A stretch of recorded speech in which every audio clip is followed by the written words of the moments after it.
Assalamualaikum warahmatullahi wabarakatuh. Selamat siang, salam sejahtera buat kita semua. Yang saya hormati, Ibu Windri Novalia Jufri, SPD MPD, selaku dosen pengampu mata kuliah tata tulis, karya ilmiah, dan seminar. Pada hari ini, saya M. Hani Amrisa dengan NIM 20061031 akan mempresentasikan skripsi atau proposal saya yang berjudul Hubungan Pengetahuan K3 dengan hasil praktikum mahasiswa di workshop kayu jurusan Teknik Sipil di Universitas Negeri Padang. Bab 1 itu latar belakang. Teknik sipil merupakan jurusan yang berhubungan dengan perancangan konstruksi dan pemeliharaan bangunan fisik dan lingkungan yang termasuk di dalamnya adalah bangunan, jembatan, jalan, dan lainnya. Teknik sipil mencakup seluruh bahan-bahan alam maupun buatan seperti kayu, batu, dan baja yang digunakan untuk membuat suatu pekerjaan seperti rumah, bangunan, jembatan, dan lainnya. Di dalam pekerjaan konstruksi kayu tentunya terdapat ilmu K3 selama proses pekerjaan. Nah, di setiap pekerjaan konstruksi di dunia sipil tentunya akan mengaplikasikan K3 selama proses pekerjaan agar mencapai zero accident selama proses pekerjaan tersebut dan juga tidak mengalami kecelakaan kerja bagi si pekerja. Selanjutnya itu identifikasi masalah. Nah, yang pertama, mahasiswa belum memperdalam ilmu K3 sepenuhnya di dalam praktik kerja kayu. Nah, di dalam proposal saya ini membahas tentang ilmu K3 pada pekerjaan kayu di mahasiswa teknik sipil Universitas Negeri Padang. Nah, kekurangan mahasiswa di teknik sipil Universitas Negeri Padang tentunya selalu anggap remeh K3 selama proses pekerjaan. Makanya terkadang terdapat mahasiswa teknik sipil tersebut selama proses pekerjaan terdapat kecelakaan kerja sehingga melukai atau menyakiti diri si mahasiswa tersebut. Kemudian yang kedua, mahasiswa belum sepenuhnya menerapkan K3 dalam praktik kerja kayu.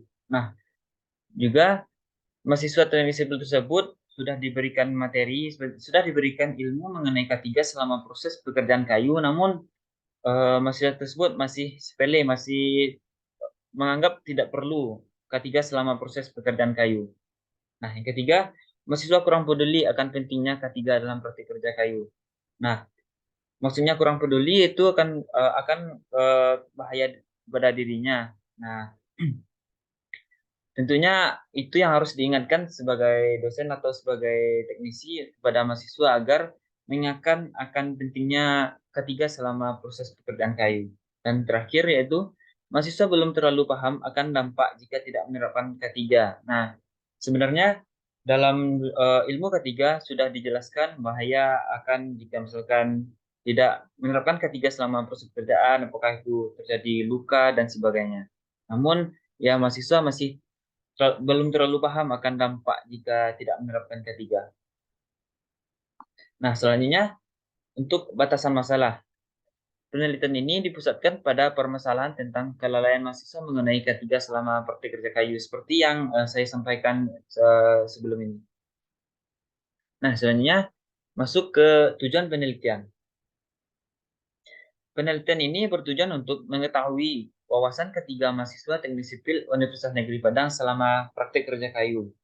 Nah, penelitian ini agar jika minim wawasan ketiga mahasiswa teknik sipil Universitas Negeri Padang, jadi kita sebagai orang sipil di Universitas Negeri Padang untuk meningkatkan wawasan ketiga mahasiswa teknik sipil tersebut.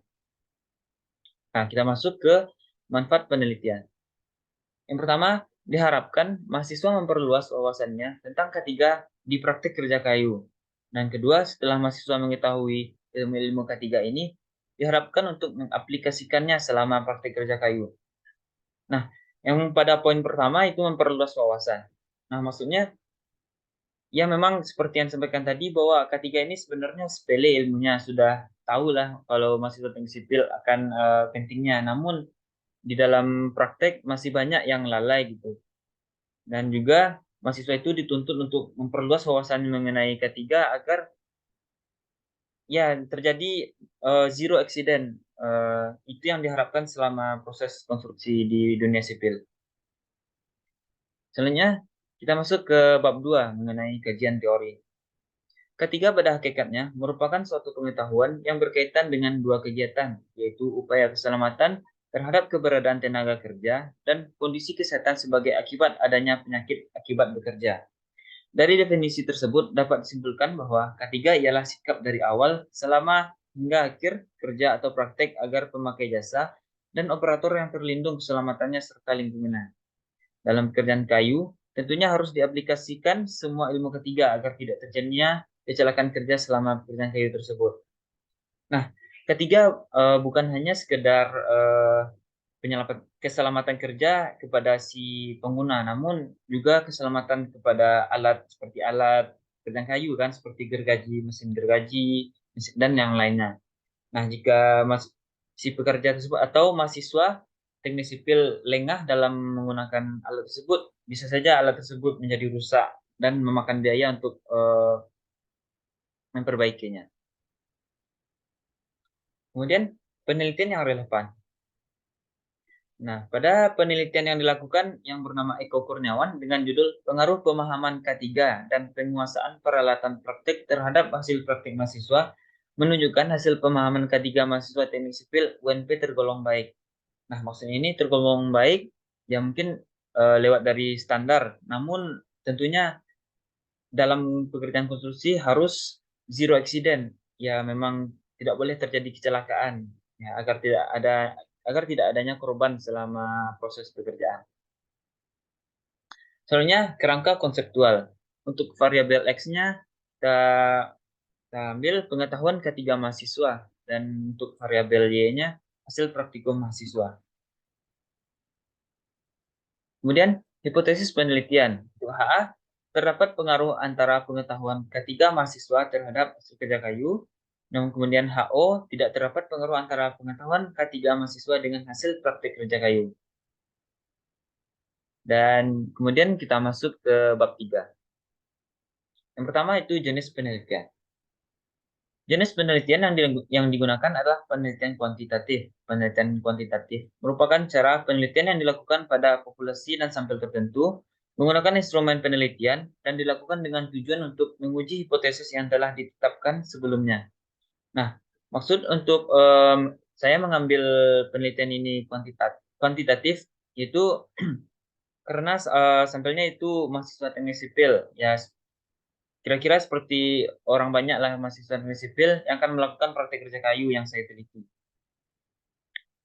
Kemudian waktu dan tempat penelitian. Untuk tempat penelitian saya ini dilakukan di Universitas Negeri Padang, tepatnya di workshop kayu teknik sipil. Dan untuk waktunya sekarang September sampai dengan bulan Oktober. Kemudian populasi dan sampel. Sesuai dengan penelitian, populasi yang menjadi subjek dalam penelitian ini adalah mahasiswa teknik sipil angkatan 2020 yang sedang mengambil mata kuliah K3 dan praktek kerja kayu. Sampel penelitian ini adalah sebagian dari populasi yang diambil sebagai sumber data dan dapat mewakili dari seluruh populasi. Nah, pada poin pertama, saya membuat itu yang sedang mengambil mata kuliah K3 dan praktek kerja kayu. Karena di mata kuliah K3 tentunya berhubungan dengan praktek kerja kayu. Ilmu K3 dalam praktik kerja kayu tentunya berbeda dengan ilmu K3 di praktik seperti praktik kerja beton dan lainnya. Makanya saya mengambil penelitian ini berhubungan ilmu K3 di praktik kerja kayu dan yang mengambil mata kuliah praktik kerja kayu. Soalnya instrumen penelitian. Instrumen yang digunakan dalam memperoleh data mengenai pengetahuan ketiga mahasiswa teknik sipil dan hasil praktik kerja kayu ini menggunakan instrumen pengumpulan data berupa angket. Nah, itu berupa angket yang saya coba bagi-bagikan kepada mahasiswa teknik sipil yang melakukan praktik kerja kayu tersebut. Nah, kemudian sumber data penelitian. Sumber data penelitian ini terbagi dua menjadi dokumentasi dan angket. Untuk dokumentasi, data ini berupa daftar nama mahasiswa, jumlah mahasiswa, dan lainnya. Kemudian angket bertujuan untuk mengetahui sejauh mana kesiapan mahasiswa untuk melakukan praktikum dengan penerapan ketiga. Nah, seperti yang saya sampaikan tadi, yang ilmu mata kuliah di K3 praktik kerja kayu sangat berhubungan dengan pekerjaan pada praktik kerja kayu.